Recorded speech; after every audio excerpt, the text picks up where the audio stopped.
4, don't be held hostage in your business. And a lot of times, I know our experience, it might be from like an employee, right? So what do we mean by this, Travis? Well, early on, when we'll call it the Travis HVAC company, and if I got too busy to do the things that they were doing, and then they're like, well, I can just leave and you're going to have to do all the work. Yeah.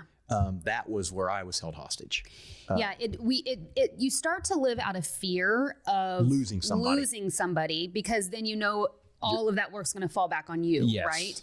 And so I would say there's been instances where we absolutely made decisions out of fear. 100%. That were not in the best interest of the business. So therefore, that decision to keep them on, even though the other team members are like, hey, we got to get rid of this person. Yeah.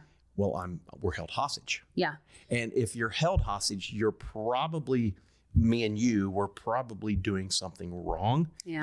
So many times when we make decisions like that, we're actually stunting the growth of the business. We're affecting the morale among the rest of our team. Yep.